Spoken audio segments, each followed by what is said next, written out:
ഒരു പാസ്റ്ററുടെ കോപ്രായങ്ങൾ എവർക്കും സ്വാഗതം. ഞാൻ ഈ വീഡിയോ ചെയ്യുന്നത്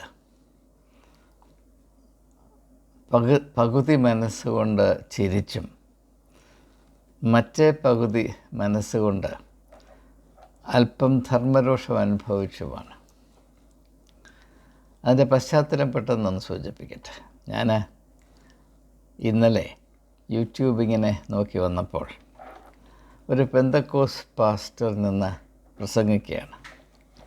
നിന്ന് എന്നല്ല, ഇരുന്ന്. അദ്ദേഹത്തിന് നിൽക്കാൻ വയ്യ ഇപ്പോൾ. കാരണം ശരീരം അങ്ങ് ഊതി വീർത്ത് അദ്ദേഹത്തിൻ്റെ രണ്ട് കാലുകൾക്ക് അദ്ദേഹത്തെ താങ്ങുവാൻ വയ്യാത്ത വിധത്തിൽ അദ്ദേഹം ശരീരത്തിൽ സമ്പുഷ്ടനായി വളരെയധികം അനുഗ്രഹം പ്രാപിച്ച അദ്ദേഹത്തിൻ്റെ ശരീരം വീർത്ത്, അതുകൊണ്ട് രണ്ട് കാലിൽ നിന്ന് പ്രസംഗിക്കാൻ വയ്യാത്തതുകൊണ്ട് ഇരുന്നാണ് അദ്ദേഹം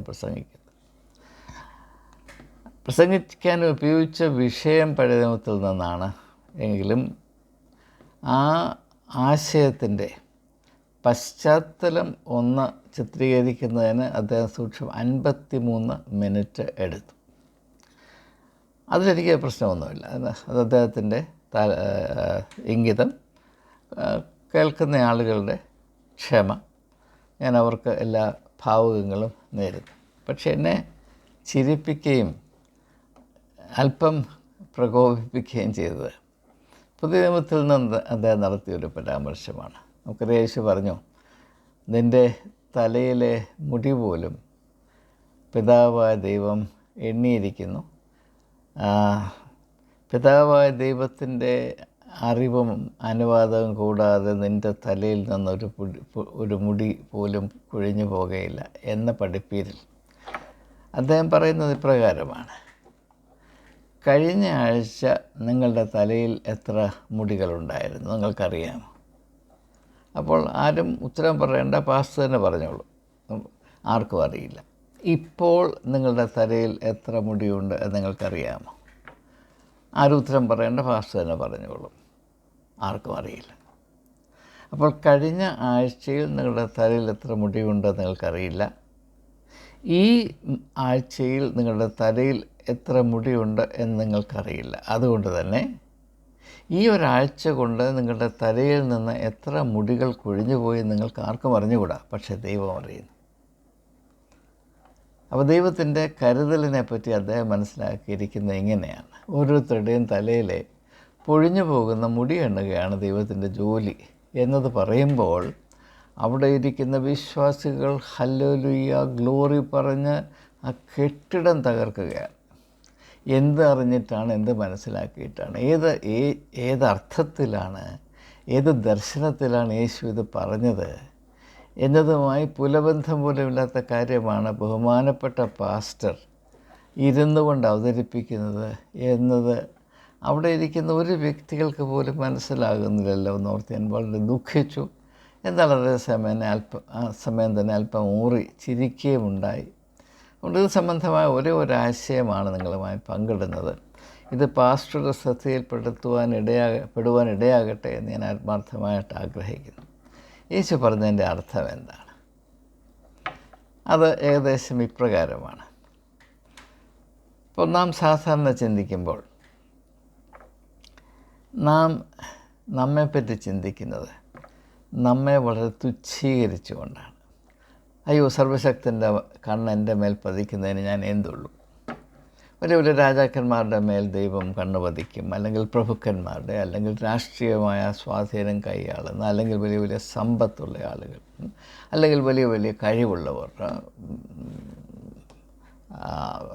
വാക്കിംഗ് എൻസൈക്ലോപീഡിയ, അല്ലെങ്കിൽ വലിയ ശാസ്ത്രജ്ഞന്മാർ, അല്ലെങ്കിൽ വലിയ കലാകാരന്മാർ, അങ്ങനെയുള്ള മേൽ ദൈവത്തിൻ്റെ സൃഷ്ടിപതിയും. ഈ ഏഴയായ ഞാൻ ദൈവത്തിൻ്റെ പരിഗണനയുടെ പരിമ്പറത്ത് പോലെ നിൽക്കാൻ യോഗ്യതയുള്ളവനല്ല, അല്ലെങ്കിൽ യോഗ്യതയുള്ളവളല്ല. സ്ത്രീകൾക്കാണ് ഈ വിനയം കൂടുതലുള്ളത്. അർത്ഥശൂന്യമായ അനാവശ്യമായ വിനയം കൂടുതൽ സ്ത്രീകളാണ്. കാരണം അങ്ങനെയുള്ളൊരു പരിശീലനമാണ് അവർക്ക് കൊടുക്കുന്നത് എന്നതുകൊണ്ട് തന്നെ ഞാൻ ആ വിഷയത്തിലേക്ക് ഇപ്പോൾ കടക്കുന്നില്ല. യേശു പറയുന്നത് എന്താണ്? ഇപ്പോൾ കിഴക്ക് സൂര്യൻ ഉദിക്കുന്നു, പ്രഭാതമാകുന്നു. ആ സൂര്യൻ നമ്മുടെ കാഴ്ചപ്പാടിൽ സഞ്ചരിച്ച് പടിഞ്ഞാറ് പോയി അസ്തമിക്കുന്നു. സൂര്യനല്ല സഞ്ചരിക്കുന്നതെന്ന് ശാസ്ത്രം നമ്മോട് പറയുന്നുണ്ടെങ്കിലും നാം അങ്ങനെയാണ് കാണുകയും മനസ്സിലാക്കുകയും ചെയ്തത്. അപ്പോൾ കിഴക്ക് സൂര്യൻ ഉദിക്കുവാനും പടിഞ്ഞാറ് സൂര്യൻ അസ്തമിക്കുവാനും, അങ്ങനെ പടിഞ്ഞാറ് അസ്തമിക്കുന്ന സൂര്യൻ വീണ്ടും നാം ഉറങ്ങുമ്പോൾ സഞ്ചരിച്ച് കിഴക്ക് വന്ന് വീണ്ടും ഉദിക്കാനുമായി ഉള്ള ഈ ഒരു ക്രമം അത് നിയന്ത്രിക്കുന്ന ദൈവമാണ് എന്ന് വിശ്വസിക്കാൻ നമുക്ക് വലിയ പ്രയാസമൊന്നുമില്ല. വേണ്ട, ചിലരെങ്കിലും വിശ്വസിക്കും ലോക ചരിത്രത്തിൻ്റെ ഗതി നിയന്ത്രിക്കുന്നത് ദൈവമാണ്, കാരണം മനുഷ്യനെ കൊണ്ട് അത് ഒക്കത്തില്ല എന്ന് പ്രസിദ്ധ ദാർശനികനായിരുന്ന ഹെയ്ഗൽ, ചരിത്രബോധം ഏറ്റവും കൂടുതലുള്ള ദാർശനികൻ ആരായിരുന്നു എന്നാരെങ്കിലും എന്നോട് ചോദിച്ചാൽ ഞാൻ അസന്നിഗ്ധമായി പറയും അത് ഹെയ്ഗലാണ്. ഹെയ്ഗൽ പറയുന്നത് ചരിത്രത്തെ നിയന്ത്രിക്കുവാൻ ഈ കൊച്ചു പൊട്ട രാഷ്ട്രീയക്കാർക്ക് സാധ്യമല്ല, ചരിത്രത്തെ നിയന്ത്രിക്കുന്നത് ദൈവമാണ് എന്ന്. വാസ്തവത്തിൽ അദ്ദേഹം പറയുന്നത് ചരിത്രമാണ് ദൈവമെന്നുള്ള ആശയമാണ് അദ്ദേഹം ഫിലോസഫി ഓഫ് ഹിസ്റ്ററി എന്ന പുസ്തകത്തിൽ history is the out working of spirit S capital എന്നാണ് അദ്ദേഹം പറയുന്നത്. ആത്മാവ് അതിൽ തന്നെ നിരന്തരമായി പുരോഗമനാത്മകപരമായി വെളിപ്പെടുത്തുന്നതിൻ്റെ പേരാണ് ചരിത്രം എന്നതാണ് ഹെയ്ഗലിൻ്റെ അഭിപ്രായം. History is the progressive self realisation of spirit എന്നാണ് അദ്ദേഹത്തിൻ്റെ ആശയം. അപ്പോൾ അങ്ങനെ ആ ഒരു തലത്തിൽ ദൈവം പ്രവർത്തിക്കാം, അല്ലെങ്കിൽ ദൈവത്തിൻ്റെ കരുതൽ, the providence of God of governs the affairs of the world. ഇപ്പോൾ കോസ്മോസ്, ഈ ബ്രഹ്മാണ്ടത്തെ നിയന്ത്രിക്കുന്നത് ദൈവത്തിൻ്റെ ഹിതമാണ് എന്ന് പറഞ്ഞാൽ അത് വിശ്വസിക്കാൻ വലിയ പ്രയാസമൊന്നും നമുക്കില്ല. എന്നാൽ സാധാരണ ആളുകൾക്ക് വിശ്വസിക്കാൻ വളരെ പ്രയാസമായ കാര്യം അവരവരുടെ ജീവിതത്തിലെ സൂക്ഷ്മമായ അവസ്ഥയിൽ ദൈവത്തിൻ്റെ ശ്രദ്ധ അല്ലെങ്കിൽ ദൈവത്തിൻ്റെ കണ്ണ് പതിക്കാമോ, അങ്ങനെ പതിക്കപ്പെടുന്നു എന്ന് വിശ്വസിക്കാൻ വല്ല ന്യായവുമുണ്ടോ? ഇതാണ് സാധാരണ ആളുകളെ അലട്ടുന്ന പ്രശ്നം. സൂര്യനെ ദൈവം നിയന്ത്രിക്കുന്നു എന്ന് പറഞ്ഞാൽ ആർക്കും ഒരു പ്രശ്നമില്ല. ചരിത്രത്തെ ദൈവം നിയന്ത്രിക്കുന്നു എന്ന് പറഞ്ഞാൽ ആർക്കും ഒരു പ്രശ്നമില്ല. വേണ്ട, കാലാവസ്ഥയെ ദൈവം നിയന്ത്രിക്കുന്നു എന്ന് പറഞ്ഞാൽ ആർക്കും പ്രശ്നമില്ല. കാരണം മഴയില്ലാത്തപ്പോൾ മഴയ്ക്ക് വേണ്ടി മനുഷ്യൻ പ്രാർത്ഥിക്കുമ്പോൾ അതിൽ എന്തെങ്കിലും അപാകതയുണ്ടെന്ന് പറയുന്ന ആളുകൾ വളരെ ചുരുക്കമാണ്. യുക്തിവാദികൾ ഉണ്ടായിരിക്കുമല്ല, സാധാരണ ആളുകൾ അതിൽ അപാകതയുണ്ടെന്ന് പറയാറില്ല. അപ്പോൾ ഒരു വലിയ പകർച്ചവ്യാധി വരുന്നത്, ഇപ്പോൾ മസൂരിയൊക്കെ ഉള്ള സമയത്ത് ഒരു കാലത്ത് നമ്മൾ വിശ്വസിച്ചിരുന്നു മസൂരി വരുന്നത് ചില പ്രത്യേകമായ ദേവതകളുടെ കോപം കൊണ്ടാണ്. അപ്പോൾ അങ്ങനെയുള്ള കാര്യങ്ങളെപ്പറ്റി നമുക്ക് വലിയ വിവാദമൊന്നുമില്ല. അതേസമയം ഓരോ വ്യക്തിയുടെയും ജീവിതത്തിൻ്റെ സൂക്ഷ്മമായ തലങ്ങളിൽ ദൈവത്തിൻ്റെ ശ്രദ്ധ പതിയുമ്പോൾ, പ്രത്യേകിച്ച് സാധാരണക്കായ ആളുകൾ, ഇപ്പോൾ രാജാക്കന്മാരുടെ, പ്രഭുക്കന്മാരുടെ, വലിയ സൈനിക തലവന്മാരുടെ, അവരുടെയൊക്കെ ജീവിതത്തെ പറ്റി ദൈവത്തിന് കരുതലുണ്ടാകാം. ഇപ്പം മത നേതാക്കന്മാർ, പോപ്പ്, കർദിനാളന്മാർ, മേജർ ആർച്ച് ബിഷപ്പുമാർ, അവരുടെ മേലൊക്കെ ദൈവത്തിൻ്റെ ദൃഷ്ടി പതിക്കാം. ഈ പാവപ്പെട്ട എൻ്റെ, ഇതാണ് നമ്മുടെ പ്രശ്നം. അപ്പോൾ ഈ ഒരു തെറ്റിദ്ധാരണ അന്നും ഇന്നും എക്കാലത്തും ഒന്നുപോലെ കുടികൊള്ളുവാൻ ഇടയാകുന്നത് കൊണ്ടാണ് സുവിശേഷത്തിൽ ഈ വിഷയത്തെപ്പറ്റി പല അവസരങ്ങളിലും പല വിധത്തിൽ പ്രതിപാദിച്ചിട്ടുള്ളത്. അതിൻ്റെ ഉദാഹരണം പറയുമ്പോൾ അത് കുറച്ചുകൂടെ വ്യക്തമായി മനസ്സിലാകും. നമുക്കറിയാം, യേശുവിൻ്റെ ശ്രദ്ധയിൽപ്പെട്ടൊരു സംഭവം. യഹൂദ ദേവാലയത്തിൻ്റെ ഭണ്ഡാരത്തിൽ ആളുകൾ വന്ന് അവരുടെ കാഴ്ചകൾ അർപ്പിച്ചുകൊണ്ടേയിരുന്നു. ധനാഢ്യരായ ആളുകൾ വന്നു അവരുടെ കൊഴുപ്പനുസരിച്ച് ഇട്ടു. സാധാരണ ആളുകൾ ഇടുമ്പോൾ അവർ ഇട്ടു. എന്നാൽ അവരുടെ മധ്യത്തിൽ വളരെ പാവപ്പെട്ട ഒരു വിധവ, അവരുടെ കയ്യിലുണ്ടായിരുന്ന 2 കൊച്ചു കാശ് അവർ ഇട്ടില്ല, ഇട്ടു. പക്ഷേ അത് യേശുവിൻ്റെ കണ്ണിൽ പെട്ടു. അതിൻ്റെ മാഹാത്മ്യം യേശു തിരിച്ചറിഞ്ഞു. ആ വലിയ വലിയ സംഭാവനകളിട്ട ധനാഢ്യരായ ആളുകളുടെ സംഭാവനകളുടെ അല്പത്തരവും യേശു തിരിച്ചറിഞ്ഞു. ആ തിരിച്ചറിവ് സൂക്ഷ്മതയുടെ തിരിച്ചറിവാണ്, യാതൊരു സംശയവും വേണ്ട. നാം യേശുവിൻ്റെ പരസ്യ ശുശ്രൂഷ ജീവിതത്തിൽ ഉൾപ്പെട്ടിരിക്കുന്ന എല്ലാ സംഭവങ്ങളും ശ്രദ്ധിച്ചാൽ അതിൽ നിന്ന് വളരെ വ്യക്തമായി നമുക്ക് വെളിപ്പെട്ട് വരുന്ന യാഥാർത്ഥ്യം എന്താണ്? ഓരോ വ്യക്തിയുടെയും സൂക്ഷ്മമായ അനുഭവങ്ങൾ, സട്ടിൽ ആൻഡ് സംടൈംസ് ഹിഡൻ, സൂക്ഷ്മവും മറഞ്ഞിരിക്കുന്നതുമായ യാഥാർത്ഥ്യങ്ങളുടെ തിരിച്ചറിവ് യേശുവിൻ്റെ വ്യക്തിത്വത്തിലുണ്ടായിരുന്നു. ചെറിയ ഉദാഹരണം പറയുമ്പോൾ പെട്ടെന്ന് മനസ്സിലാകും. മർക്കോസിൻ്റെ സുവിശേഷം 2-ാം അധ്യായത്തിൽ പക്ഷവാത രോഗി യേശുവിൻ്റെ അടുത്ത് കൊണ്ടുവരുമ്പോൾ അവൻ്റെ സൂക്ഷ്മമായ അവസ്ഥ, അവൻ്റെ ഉള്ളിലെ അവസ്ഥ എന്താണ്? മകനെ, നിൻ്റെ പാപം നിനക്ക് ക്ഷമിച്ചിരിക്കുന്നു. അത് കണ്ടുപിടിക്കാൻ, തിരിച്ചറിയുവാൻ കഴിവുള്ള ആരും ആ കാലത്തുണ്ടായിരുന്നില്ല. അത് ദൈവ സ്വഭാവത്തിൻ്റെ പ്രത്യേകതയാണ്. എന്തുകൊണ്ടാണ്? ദൈവം സ്നേഹം തന്നെ. സ്നേഹത്തിൻ്റെ പ്രത്യേകത എന്താണ്? സ്നേഹത്തിൻ്റെ കണ്ണിൽ അപ്രസക്തമായ ഒന്നുമില്ല, തുച്ഛമായതൊന്നുമില്ല, ചെറിയതായ ഒന്നുമില്ല. ഉദാഹരണമായിട്ട്, നാം മാതാപിതാക്കന്മാരായിരുന്നുവല്ലോ, നമുക്ക് മാതാപിതാക്കന്മാരുണ്ടായിരുന്നു. അവരുടെ സ്വഭാവം എന്തായിരുന്നു നമുക്കറിയാം. നമ്മുടെ കുഞ്ഞുങ്ങൾ എന്തെങ്കിലും ഒരു ചെറിയ വാക്ക് പറയുമ്പോൾ ഒരർത്ഥവും വേണ്ട, ആ പറയുന്ന വാക്കിൽ ഭംഗിയും വേണ്ട, കുഞ്ഞൊരു ശബ്ദം പുറപ്പെടുവിച്ചു, അതിൽ നാം വളരെ ശ്രദ്ധിക്കുകയും അതിൽ വലിയ മനോഹാരിത കണ്ടെത്തുകയും ചെയ്യുന്നില്ലേ? എന്തുകൊണ്ടാണ്? നമ്മുടെ മനസ്സിൽ സ്നേഹമുള്ളത് കൊണ്ടാണ്. അപ്പം അങ്ങനെയെങ്കിൽ ദൈവം സ്നേഹം തന്നെ, ദൈവം സ്നേഹം തന്നെ എന്ന് പറയുമ്പോൾ എൻ്റെ അർത്ഥം എന്താണ്? നമ്മെ ദൈവം സ്നേഹിക്കുന്നുവെന്ന യാഥാർത്ഥ്യത്തിൽ കൂടെ നാം മനസ്സിലാക്കേണ്ടത്, നമ്മുടെ ജീവിതത്തിൻ്റെ ഓരോ അവസ്ഥയും അതെത്ര നിസ്സാരമെന്ന് നമുക്ക് തോന്നിയാൽ അല്ലെങ്കിൽ മറ്റുള്ളവർ നനച്ചാലും അതിനെപ്പറ്റി ചിന്തിക്കുകയും കരുതുകയും ചെയ്യുന്ന സ്നേഹനിധിയായ ഒരു ദൈവം ജീവിക്കുന്നു എന്ന അറിവാണ് വേദപുസ്തകത്തിൻ്റെ ഹൃദയഭാഗം.